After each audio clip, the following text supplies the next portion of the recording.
The science I'm going to present can change your life very profoundly.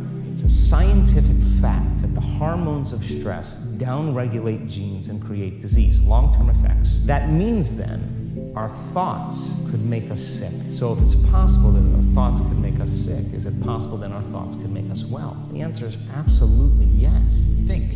If you cannot control your own mind, then you go through life with zero control.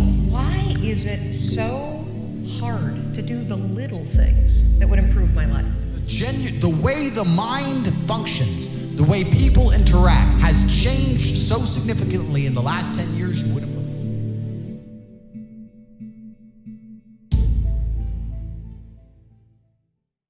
The secret I found out is two.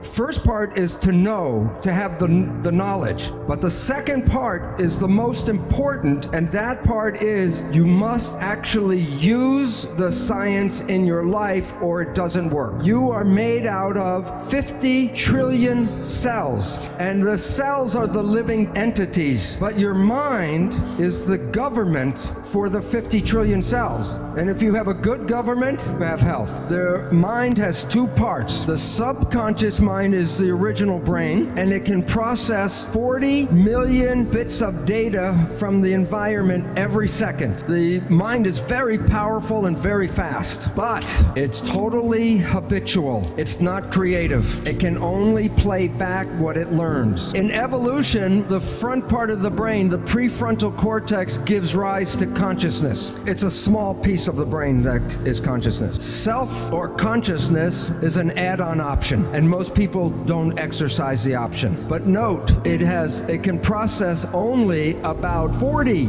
bits of data per second. The subconscious mind is 1 million times more powerful. While the subconscious mind is fast, the conscious mind is slow at processing. That's why when you're in an emergency or stress, you operate from this one because it can operate fast and handle lots of data. But the difference between the two is this is habitual. It is the conscious mind that is creative and can generate free will. The conscious mind can control anything in your entire body. The subconscious is the autopilot. It will drive the car if you're not paying attention. And as we found out, 95% or more of the day we operate with this. So while the conscious mind can only handle a few things, the subconscious mind can do many, many thousands of tasks at the same time. Now recently, neuroscientists are talking about how your unconscious really shapes your life, your decisions. What they say, according to cognitive neuroscientists, they say that most people, 1% of their day is in the conscious mind. So every day, you create only from your creation mind, your conscious mind, only about 1% of what is going on in your life. And therefore, 95 to 99% of your life comes from your programming in your subconscious mind. So what this means is maybe you were the child in the store and your parents said you do not deserve. 95% of the day you will sabotage your life to make sure you do not deserve. And the reason why is the subconscious job is to create reality out of the program.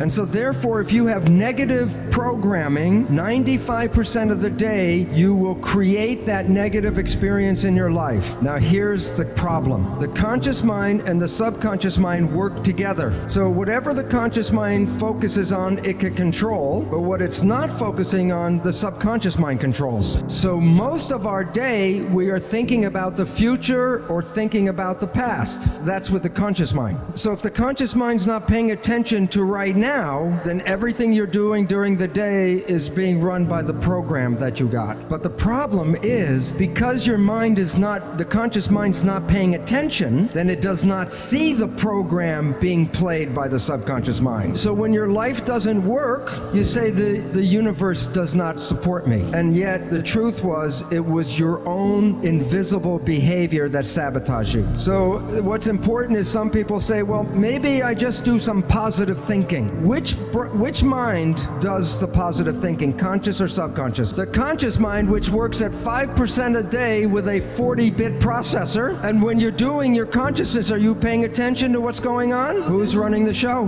The experiential programs from the subconscious mind, and that is 95% of the day with 40 million bit processor. Does positive thinking work? Do the math. And the issue is that it's very difficult to take a small processor and overpower the large processor. And you have to use what is called willpower with the emphasis on power to override. Now here is the second catch, or the second problem. The subconscious mind is like a recorder tape player. It records an experience, and then when you push the button, it plays the experience back. Push the tape and the behavior plays. So then we take our conscious mind and we want to talk to the subconscious mind and change the program. Now think about it this way. You have a tape player and I give you a cassette with a program. You put the tape in and you push play. And the program is going, you say, I don't like the program. Then you go up to the tape player and you say, change the program, change the program. How much yelling at the tape player will cause the program to change? The tape will not change by doing that, but there are ways to change the program if you know how to push the record button. I will talk about 3 different ways to control your life. Number 1 is mindfulness. And what that means is, if you are conscious and pay attention, then you don't play the tape. And one way out, a second way out, clinical hypnotherapy, because that puts you back in the same brain state that you were in the learning period. And then you can put a new program and rewrite the tape. Yet there is a better and faster way even. There's a group of new psychology modalities called energy psychology. There are many different versions. Holographic repatterning, body talk, EMDR, EFT. The one I am most familiar with is Psych-K. These programs are like pushing the record button on the tape player. These programs can change a belief you had your entire life in maybe 15-20 minutes. Many of them, like Psych-K, create a state of super learning like you were when you were an infant. EEG, you put wires on your skin and read the brain activity. MEG, the probe does not even touch the head. You can read your brain activity outside of your head. It's not magic, and therefore we have a good message from science. We can create the world that we want, and what we have to do is become conscious, and then heaven will be on this planet right here. People wake up in the morning, they begin to think about their problems. Those problems are circuits of memories in the brain. Each one of those memories are connected to people and things at certain times and places. And if the brain is a record of the past, the moment they start their day, they're already thinking in the past. Each one of those memories has an emotion. Emotions are the end product of past experiences. So the moment they recall those memories of their problems, they all of a sudden feel unhappy, they feel sad, they feel pain. Now, how you think and how you feel creates your state of being. So the person's entire state of being when they start their day is in the past. So what does that mean? The familiar past will sooner or later be predictable future. So if you believe that your thoughts have something to do with your destiny, and you can't think greater than how you feel, or feelings have become the means of thinking, by very definition of emotions, you're thinking in the past. And for the most part, you're going to keep creating the same life. So then people grab their cell phone, they check their WhatsApp, they check their text, they check their emails, they check Facebook, they take a picture of their feet, they post it on Facebook, they tweet something, they do Instagram, they check the news, and now they feel really connected to everything that's known in their life. And then they go through a series of routine behaviors. They get out of bed on the same side, they go to the toilet, they get a cup of coffee, they take a shower, they get dressed, they drive to work the same way, they do the same things, they see the same people, they push the same emotional buttons, and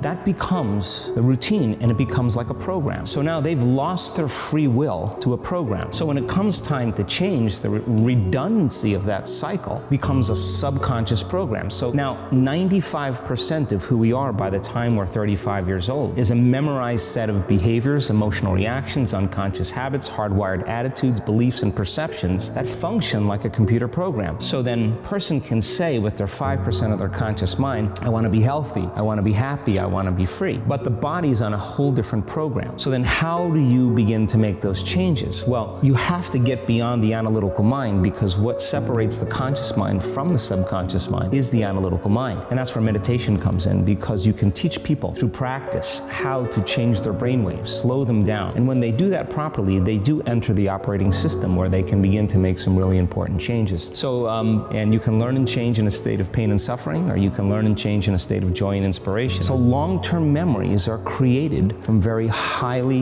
emotional experiences. So what happens then is that people think neurologically within the circuitry of that experience, and they feel chemically within the boundaries of those emotions. And so when you have an emotional reaction to someone or something, most people think that they can't control their emotional reaction. Well, it turns out if you allow that emotional reaction, it's called a refractory period, to last for hours or days, that's called a mood. I say to someone, hey, well, what's up? You say, oh, I'm in a mood. Well, why are you in a mood? Well, I had this thing happen to me 5 days ago, and I'm having one long emotional reaction. If you keep that same emotional reaction going on for weeks or months, that's called temperament. Why is he so bitter? I don't know, let's ask him. Why is he so bitter? Why are you bitter? Well, I had this thing happen to me 9 months ago. And if you keep that same emotional reaction going on for years on end, that's called a personality trait. So then people, when they have an event, what they do is they keep recalling the event, because the emotions of stress hormones, the survival emotions, are saying pay attention to what happened, because you want to be prepared if it happens again. Turns out most people spend 70% of their life living in survival and living in stress, so they're always anticipating the worst case scenario based on a past experience, and they're literally, out of the infinite potentials in the quantum field, they're selecting the worst possible outcome, and they're beginning to emotionally embrace it with fear, and they're conditioning their body into a state of fear. Do that enough times, body has a panic attack without you. You can't even predict it because it's programmed subconsciously. So then you say to the person, why are you this way?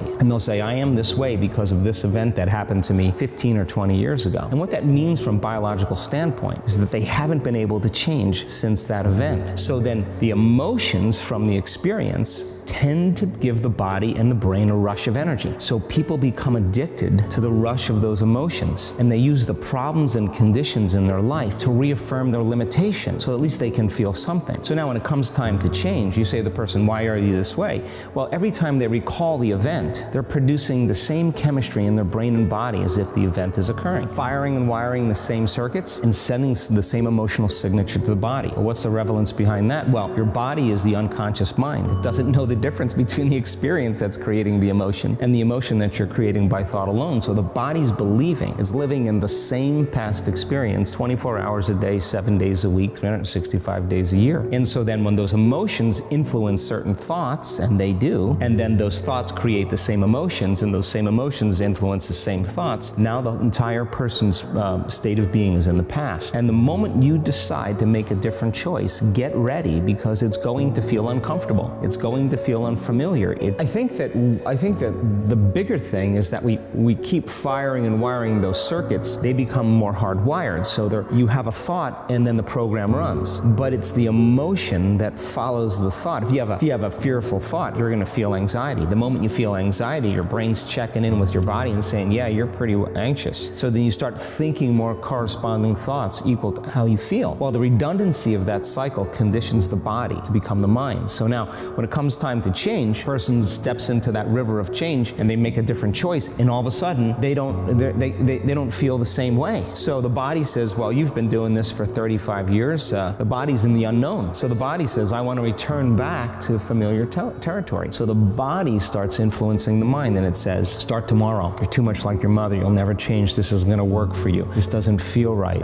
And so if you respond to that thought as if it's true, that same thought will lead to the same choice, which will lead to the same behavior, which will create the same experience, which produce the same emotion. So most people then, they're constantly reaffirming their emotional states. So when it comes time to give up that emotion, they can say, I really want to do it. But really the body is stronger than the mind because it's been conditioned that way. So the servant now has become the master. And the person all of a sudden, once they step into that unknown, they'd rather feel guilt and suffering because at least they can predict it. The act of rehearsing them mentally, closing your eyes and rehearsing the action. By closing your your eyes and mentally rehearsing some action. If you're truly present, the brain does not know the difference between what you're imaging and what you're experiencing in 3D world. So then you begin to install the neurological hardware in your brain to look like the event has already occurred. Now, your brain is no longer a record of the past. Now it's a map to the future. And if you keep doing it, priming it that way, the hardware becomes a software program. And who knows, you just may start acting like a happy person. And then I think the hardest part is to teach our body emotionally what the future will feel like ahead of the actual experience. If you're not being defined by a vision of the future, then you're left with the old memories of the past, and you will be predictable in your life. And if you wake up in the morning and you're not being defined by a vision in the future, as you see the same people and you go to the same places and you do the exact same thing at the exact same time, it's no longer that your personality is creating your personal reality. Now your personal reality is affecting or creating your personality. Your environment is really controlling how you think and feel unconsciously, because every person, everything, every place, every experience has a neurological network in your brain. Every experience that you have with every person produces an emotion. So some people will use their boss to reaffirm their addiction to judgment. They'll use their enemy to reaffirm their addiction to hatred. They'll use their friends to reaffirm their addiction to suffering. So now they need the outer world to feel something. So to change then is to be greater than your environment, to be greater than the conditions in your world. And the environment is that seductive. If you can sit your body down and tell it to stay like an animal. Stay right here. I'm gonna feed you when we're done. You can get up and check your emails, you can do all your texts, but right now, you're gonna sit there and obey me. So then, when you do that properly, and you would have to agree with me that you're being defined by a thought, right? So when the body wants to go back to its emotional past, and you become aware that your attention is on that emotion, and where you place your attention is where you place your energy, you're siphoning your energy out of the present moment into the past, and you become aware of that. Every time you become aware that you're doing that and your body is craving those emotions and you settle it back down into the present moment, you're telling the body it's no longer the mind, that you're the mind. And now your will is getting greater than the program. And if you keep doing this over and over again, over and over again, over and over again, just like training a stallion or a dog, it's the moment that happens, and the body's no longer the mind, when it finally surrenders. So if you think 60 to 70,000 thoughts in one day, and we do, and 90% of those thoughts are the same thoughts as the day before, and you believe that your thoughts have something to do with your destiny, your life's not going to change very much, because the same thought leads to the same choice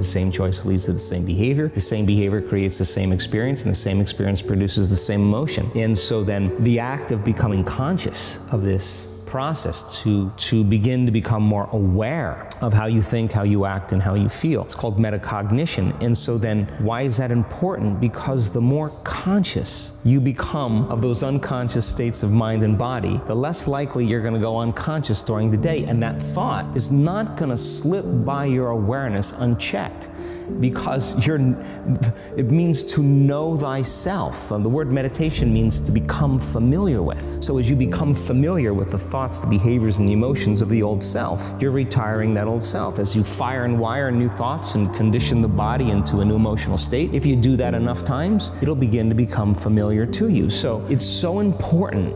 Just like a garden. If you're planting a garden, you gotta get rid of the weeds. You gotta take the plants from the past year and you gotta pull them out. The rocks that sift to the top that are like our emotional blocks, they have to be removed. The soil has to be tenderized and broken down. We have to make room to plant a new garden. So primarily, we learn the most about ourselves and others when we're uncomfortable. Because the moment you move into that uncomfortable state, normally a program jumps in. When that program jumps in, it's because a person doesn't want to be in the present moment and engage it consciously. When you turn on the stress response and you can't turn it off, now you're headed for disease, because it's a scientific fact that the hormones of stress downregulate genes and create disease, long-term effects. That means then our thoughts could make us sick. So if it's possible that our thoughts could make us sick, is it possible then our thoughts could make us well? The answer is absolutely yes. The way that our minds are wired, and the fact about human beings, is that we are not designed to do things that are uncomfortable or scary or difficult. Our brains are designed to protect us from those things, because our brains are trying to keep us alive. And in order to change, in order to build a business, in order to be the best parent, the best spouse, to do all those things that you know you want to do with your life, with your work, with your dreams, you're going to have to do things that are difficult, uncertain, or scary, which sets up this problem for all of us. You're never going to feel like it. Why is it so hard to do the little things that would improve my life. And what I've come to realize is our minds are designed to stop you at all costs from doing anything that might hurt you. And the way that this all happens is it all starts with something super subtle that none of us ever catch. We all have a habit of hesitating. We have an idea, you're sitting in a meeting, you have this incredible idea, and instead of just, saying it, you stop and you hesitate. Now, what none of us realize is that when you hesitate, just that moment, that micro moment, that small hesitation, it sends a stress signal to your brain. It wakes your brain up, and your brain all of a sudden goes, oh, wait a minute, why is he hesitating? He didn't hesitate when he put on his killer spiky sneakers. He didn't hesitate with the really cool track pants. He didn't hesitate with the NASA t-shirt. Now he's hesitating to talk. Something must be up. So then your brain goes to work to protect you. It has a million different ways to protect you. One of them is called the spotlight effect. It's a known phenomenon where your brain magnifies risk. Why? To pull you away from something that it perceives to be a problem. What's changed my life is waking up and realizing that motivation's garbage. I'm never going to feel like doing the things that are tough or difficult or uncertain or scary or new. So I need to stop waiting until I feel like it. And number two, I am one decision away from a totally different marriage, a totally different life, a totally different job, a totally different income, a totally different relationship with my kids. Not like one decision, I'm divorcing you in the marriage example, but one decision on, you could be having a conversation with your spouse and you feel your emotions rise up, and within a tiny window, those emotions can take over and can impact how your marriage goes. Or you can learn how to take control of that micro moment and make a decision to act in a way that actually shifts your marriage. Your life comes down to your decisions, and if you change your decisions, you will change everything. When you set goals, when you have an intention on something that you want to change about your life, your brain helps you. What it does is it opens up a checklist, and then your brain goes to work trying to remind you of that intention that you set. And it's really important to develop the skill, and I say that word purposefully, the skill of knowing how to hear that inner wisdom and that intention kicking in and leaning into it quickly. So for me, my brain saying, that's it, right there, move as fast as a rocket, Mel. And I think most people that are miserable or that are really like dying to be great and dying to have more, we want to change. We want to live a better life. We want to create more for our families. We want to be happier. The desire is there. Again, it's about how do you go from knowledge to action. So the first thing in this story that's important is realizing that the answer was in me, and my mind was telling me, pay attention. There were moments all day long, where I knew knowledge, what I should do. And if I didn't move within 5 seconds, my brain would step in and talk me out of it. Every human being has a 5-second window. Might even be shorter. You have about a 5-second window in which you can move from idea to action before your brain kicks into full gear and sabotages any change in behavior. Because remember, your brain is wired to stop you from doing things that are uncomfortable or uncertain or scary. It's your job to learn how to move from those ideas that could change everything into acting on them. Because when you understand the power of a 5-second decision, and you understand that you always have a choice to go from autopilot to decision maker, everything in your life will change. The next morning, the alarm goes off, and I literally went 5, 4, 3, 2, 1. I counted out loud, and then I stood up. And I'll never forget standing there in my bedroom. It was dark, it was cold, it was winter in Boston. And for the first time in 3 months, I had beaten my habit of hitting the snooze button. I couldn't believe it. And I thought, wait a minute, counting backwards? That is the dumbest thing I've ever heard in my entire life. Well, the next morning I used it again, and it worked. The next morning I used it again, and it worked. So I started researching it. Why does something so stupid work? Why? Why does something so silly create such powerful and profound change? Well, here's why. The rule is a form of metacognition. Metacognition is a fancy pants term that means something real simple. You can outsmart your own brain in furtherance of goals. Great. There are tricks that you can use that actually outsmart the tricks your brain plays on you in furtherance of a higher purpose. We all know this. You can direct yourself in ways if it's important to you. And so the rule, what it does is it does something really remarkable. When you count backwards, 5, 4, 3, 2, 1, what you're actually doing is you're interrupting what researchers call habit loops that get encoded as closed loop patterns in your basal ganglia. That's the part of the brain where your feelings, where your emotions, every habit that you have, which is nothing more than behavior that you repeat that you don't even think about.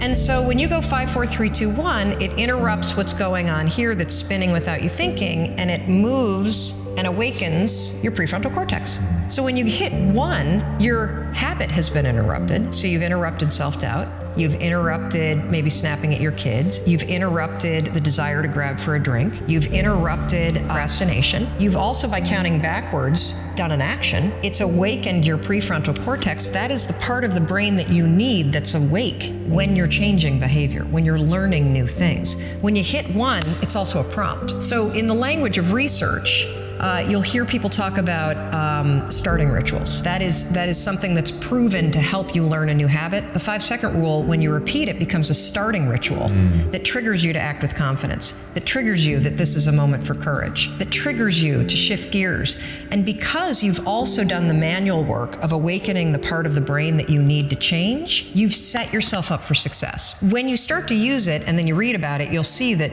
it's being used all over the place. They use it in the armed services in order to align troops and get them to start an exercise. They use it at elementary schools, 5, 4, 3, 2, 1, at big assemblies to get a huge room full of kids, because it requires you to focus. It's not a habit. It will become a habit that prompts you to have confidence and courage. But in the beginning, it interrupts patterns of behavior that you do on autopilot. It helps you assert control, and it teaches you how to become the kind of person that moves from thinking about something to actually doing it. What's incredible is in 5 seconds flat, self-doubt can take over and rob you of your power, and rob you of joy, and rob you of your potential. Or in 5 seconds flat, you can actually use one stupid little trick to push yourself to grab it. Figure out how to, instead of fighting those things, actually trick it. Because the truth is that you're never gonna feel ready to make these changes. You're never gonna feel like doing them, but you can always make a decision. That's always in your control. Staying with somebody that treats you like garbage is a decision. It is. Staying at a job that you hate is a decision. Staying in the body that you are not proud of is a decision. Is it going to be easy? No, it's not going to be easy to change. It's simple. Do a Google search and then use the 5-second rule to force yourself to do that stuff. It's your job to push yourself. And I don't care if you're Dr. Martin Luther King Jr., or you're Michelangelo, or you're Lin-Manuel Miranda, who wrote Hamilton. You will struggle with self-doubt. And everybody that you admire, everybody, and the list is the same for everybody. Oh, Oprah Winfrey, and I want to be like, Tom, and I want to be like, Branson, and I want to be like Jay-Z, and I want, everybody's list is Bill Gates. And do you know what those people do? They do not have the habit of hesitating. They trust themselves. And Shof taught me that the mind is like a factory, a mental factory. And whatever you think about all day long pours ingredients into this mental factory. And that's what builds the economic, social, financial fabric of your life. What a man reads pours massive ingredients into his mental factory. And the fabric of his life is built from those ingredients. You would not believe what some people have got in their house to read. You would not believe. One of the best dressed up words I know for a lot of it is trash. Can you imagine dumping a barrel of trash into this mental factory every day and coming out with a rich, dynamic, positive life? It can't be done. Most people deep down don't realize that their whole life they've been programming their minds to be a loser and to hear negative things and to allow negative things and to do self-talk negatively. And then you set goals, and we're educated to set big goals, and then you don't reach them, and all of a sudden it's like, what does your subconscious really believe about you, loser? You've never hit a goal. You procrastinate every day. You lie to yourself. You say you're going to start a diet. You don't. You say you're going to make more money. You don't. You say you're going to be more faithful. You're not. You're just basically a piece of shit, but you're not aware of that because it's in your subconscious, which means below awareness. You're not even aware that you don't like yourself. So you make decisions and actions based on that, and that's why you're not succeeding and you can't break through that glass ceiling, and you're just not in a position to win, and you'll never be, because you're more worried about the outside rather than the inside. So how do you fix the inside? Well, let's break it backwards by sitting there listening to all this negativity your whole life, picturing yourself losing your whole life. So you have to reverse that, dude. Your mind is a series of mental images. You have to get those mental images, pictures and stories and smells and sounds out of your subconscious mind. How? You can't hit delete. Doesn't work that way. There's only one way. You replace them. You replace those images and beliefs in your subconscious. How? Right? You apologize, but you apologize to yourself. Sounds stupid, like, oh, stupid. Okay, well, forgive yourself, man. Everybody deserves a second chance. Don't believe what you've been told your whole life. Get rid of it. Forgive yourself. Get your slate clean. Number 2, make a commitment. Now, that's a big word, commitment. Commitment means always do what you say you're going to do from that point forward. Always do what you say you're going to do. But at the end of the day, you make a commitment, which means you're always going to do what you say you're going to do moving forward. And then you be very careful with what you agree to. And because from this day forward, you will always do what you say you're going to do. Like, period. You say you're going to work out, you get off work late, you're tired, who gives a f? Always do what you say you're going to do, which is why I warn people, just quit agreeing so easily. Be more selective what you agree to. You forgive yourself. Then you commit to always do what you say you're going to do. And then step 3, guess what? You set some small attainable goals. When you're trying to repair and replace the images in your head of you losing and failing and not hitting your goals, you want to place some goals that you can hit. So you make 10 easy goals every single day, which are a little bit better than yesterday. Do what you say you're going to do. Set 10 small goals every day, right? So you get used to winning, because at the end of the day, man, memory of winning is what confidence is. So you set these 10 small goals a day and you achieve them every single day like clockwork. Your brain starts to say, win, win, win. The mind doesn't know the difference between a big win and a small win. It just knows you're winning. You win. That's what you do. You set your mind to something and it happens. You keep your word, and all of a sudden you start to set up a little taller for some reason. You have to rewire your brain. That's one of the things you have to rewire your brain to do. And the reason your brain needs to be rewired is because anyone who is watching this stream below the age of 30, your brain is already broken. And I'll tell you it's broken. I'll tell you why. Watch your friends when they're on TikTok. How long can they even focus on a video before they have to change? All of your minds are broken. You can't even focus on anything anymore. You're right. You are constantly distracted to the point where you can't even appreciate the good things in your life. You're distracted. Your minds are broken. You need to rewire your mind and resist the slave programming. First thing you have to do is identify it. You have to identify what is happening to you. I use my mind to break the trap. What I do is I allow my enemy to manipulate me on purpose, and then I use my mind to break the trap and punish the perpetrators. You must allow yourself to be manipulated, and you must fix it, all of it. You just talked about not appreciating the things you have. Then blink and cure your brain. It's a conscious decision. You're letting other people control your mind, letting them. You have to break the trap. If you cannot control your own mind, let me make this point because it's extremely important. If you cannot control your own mind, then you are just a feather in the wind of life, because your own mind is the only thing you can control. You can't control the weather. Right. You can't control other people. You can't even control whether your heart stops beating. You might have a heart attack tomorrow. You can't control anything besides what you think. If you cannot control your own mind, then you go through life with zero control, zero influence. You can't control anything. You're just a feather in the wind, waiting for life to blow you from happy place to sad place to happy place to sad place, completely hoping on the gods to be fortunate to you, because if any genuine discomfort comes your way, you're fucked. So if you find yourself not appreciating what you have until it's gone, then you must blink and cure your brain. If you find yourself unable to focus or concentrate on tasks, you must blink and cure your brain. If you find yourself unable to go and dedicate yourself to something you don't want to do, you must blink and cure your brain, because all of our minds have been under constant assault for years. The way the mind functions, the way people interact has changed so significantly in the last 10 years you wouldn't believe. If you go to a party today as opposed to a party 10 years ago, they look completely different. People are acting differently. People are on their phones now than ever used to be. Even now, people will go to places only to get an Instagram picture, even if they don't enjoy the place. It's all about pretending they're having fun as opposed to actually having fun. The entire paradigm of society and how we interact has now changed. Every single thing in the world is attempting to influence you. I'll give you another paradigm that people need to understand. I ask people have these beliefs. Doesn't matter what their belief is. Doesn't matter, they believe in something. I say, where did you get that belief from? And they don't know. Well, it's just how it's supposed to be.